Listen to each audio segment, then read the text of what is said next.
మద్యం కొత్త బ్రాండ్లకు బ్రేక్, 5 కంపెనీలకు అనుమతులు నిలిపివేత. సీఎం రేవంత్ నిర్ణయం. త్వరలో కొత్త మద్యం విధానంపై కీలక భేటీ. రాష్ట్రంలో కొత్త మద్యం బ్రాండ్లకు బ్రేక్ పడింది. 5 కంపెనీలకు ఇటీవలే ఇచ్చిన అనుమతులను రాష్ట్ర బేవరేజ్ కార్పొరేషన్ నిలిపివేసింది. ఈ మేరకు ముఖ్యమంత్రి రేవంత్ రెడ్డి బుధవారం నిర్ణయం తీసుకున్నారు.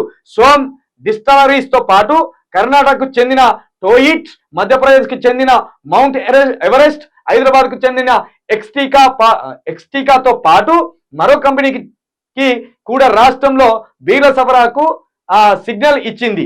ఈ వేసవిలో తీవ్రమైన బీర్ల కొరత ఏర్పడిన నేపథ్యంలో రాష్ట్ర ప్రభుత్వంపై విమర్శలు వెల్లువెత్తాయి. ప్రతి ఏటా వేసవిలో డిమాండ్ అధికంగా ఉంటుందని తెలిసి దానికి అనుగుణంగా ఈసారి సరఫరా జరగలేదు. కొత్త మద్యం బ్రాండ్లను తెచ్చేందుకు కృత్రిమ కొరత సృష్టించారని ఆరోపణలు వచ్చాయి. మరోవైపు అనుమతులు పొందిన కంపెనీలు కూడా ఇతర రాష్ట్రాల్లో నాసిరకం మధ్య సరఫరా చేస్తున్నాయి.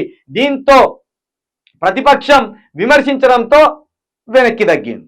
ఏది 5 కొత్త కంపెనీలకు బీర్లకు సంబంధించి అనుమతులు ఇస్తే క్రిషాంకు కావచ్చు, ఇప్పుడు బల్కా సుమన్ కావచ్చు, వీళ్ళందరూ కూడా నాసి రకమైన బీర్లు తీసుకొచ్చి ఇక్కడ ప్రజల ప్రాణాలను చంపుతావా అని రోజు చింతబరిగలు అందుకొని కొట్టినట్టు చేసే వరకు సర్కారు వెనుకకు తగ్గింది.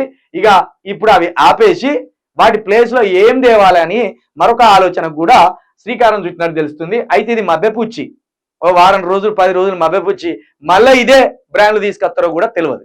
కాబట్టి వీళ్ళ మీద కన్నేసి ఉండవలసిందే. ఎందుకంటే చెంబల్లోయ దొంగల కంటే ఎక్కువ వీళ్ళు, కాంగ్రెస్ వాళ్ళు చెంబల్లోయ దొంగల కంటే ఎక్కువ వీళ్ళు.